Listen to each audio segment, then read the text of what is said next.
প্যালেস্টাইনের স্বাধীনতাপন্থী সশস্ত্র সংগঠন হামাসের প্রধান ইসমাইল হানিয়া ইরানে নিহত হয়েছেন। সংগঠনটি এক বিবৃতিতে বলেছে, দেশটির রাজধানী তেহরানে ইসরায়েলি হামলায় তিনি নিহত হয়েছেন। হানিয়ার মৃত্যুতে কঠোর প্রতিশোধ নেয়ার হুমকি দিয়েছে হামাস।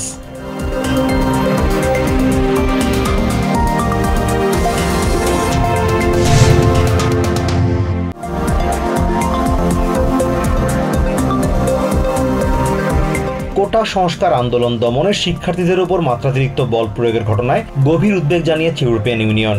বুধবার বেলজিয়ামের রাজধানী ব্রাসেলসে ইইউ সদর দপ্তরে বাংলাদেশের পররাষ্ট্রমন্ত্রী হাসান মাহমুদের সাথে বৈঠকে এই উদ্বেগের কথা জানান ইইউর এক্সটার্নাল অ্যাকশন সার্ভিসের সেক্রেটারি জেনারেল স্টেফানো সানিনো।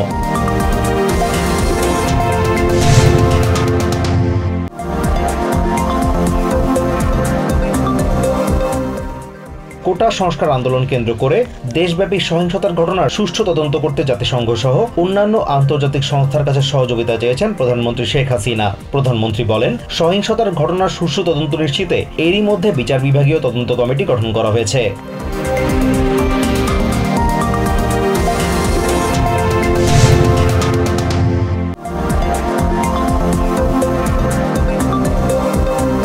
বৈষম্য বিরোধী ছাত্র আন্দোলনের পূর্ব ঘোষিত মার্চ ফর জাস্টিস কর্মসূচিতে বাধা দিয়েছে পুলিশ। বুধবার দুপুরে ঢাকা বিশ্ববিদ্যালয়ের কার্জন হল এলাকায় এই ঘটনা ঘটে। আন্দোলনরত শিক্ষার্থী ও শিক্ষকরা দোয়েল চত্বর হয়ে হাইকোর্টের দিকে মিছিল নিয়ে যেতে থাকেন।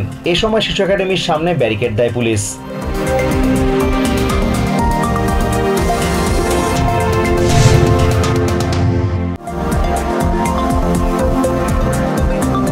বৈষম্য বিরোধী ছাত্র আন্দোলনের কেন্দ্রীয় কর্মসূচিকে কেন্দ্র করে দেশজুড়ে মার্চ ফর জাস্টিস কর্মসূচি পালন করেছেন শিক্ষার্থীরা। চট্টগ্রাম, সিলেট, বগুড়া, চাঁদপুর, দিনাজপুর, ঠাকুরগাঁও, ময়মনসিংহ, টাঙ্গাইল, বরিশাল, খুলনা, ফরিদপুর, রাজশাহী, হবিগঞ্জ, নোয়াখালীতে মার্চ ফর জাস্টিস সমর্থনে শিক্ষার্থীদের বিক্ষোভে পুলিশের বাধা, ধাওয়া, পাল্টা ধাওয়ার ঘটনা ঘটেছে।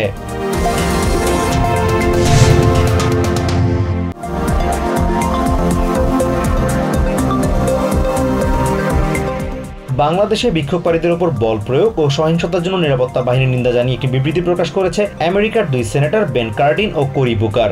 বিবৃতিতে স্বাধীন ও নিরপেক্ষ তদন্তের মাধ্যমে দোষীদের শাস্তির আহ্বানও জানানো হয়েছে।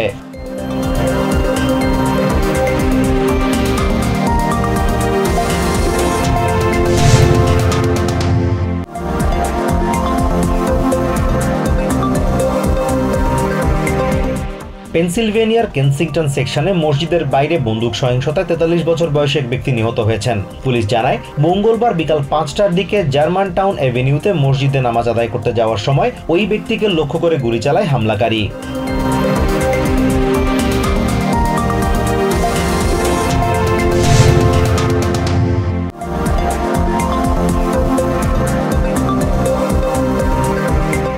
সাবেক প্রেসিডেন্ট ডোনাল্ড ট্রাম্প বলেছেন, কামালা হ্যারিস প্রেসিডেন্ট নির্বাচিত হলে বিশ্ব নেতারা তাকে নিয়ে খেলবে। ফক্স নিউজকে দেয়া সাক্ষাৎকারে তিনি আরো বলেছেন, কামালার জয়ের পর ওইসব নেতারা নিজেদের ভাগ্যবান বলে মনে করবেন এবং তাকে নিজেদের ইচ্ছামতো ব্যবহার করবেন।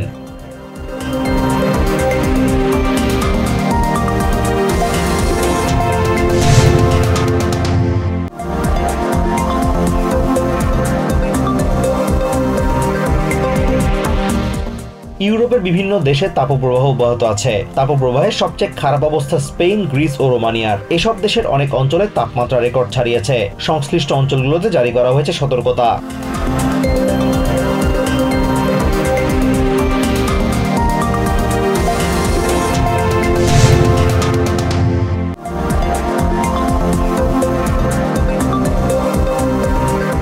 অলিম্পিক ইতিহাসে প্রথম দেশ হিসেবে 3000-এর বেশি পদক জয়ের অনন্য কীর্তি গড়েছে আমেরিকা। প্যারিস অলিম্পিকে মঙ্গলবার পর্যন্ত মোট 26টি পদক জয়ের মধ্য দিয়ে এই রেকর্ড হয়েছে। 2975টি পদক নিয়ে অলিম্পিকের এবারের শুরু করেছিল আমেরিকা।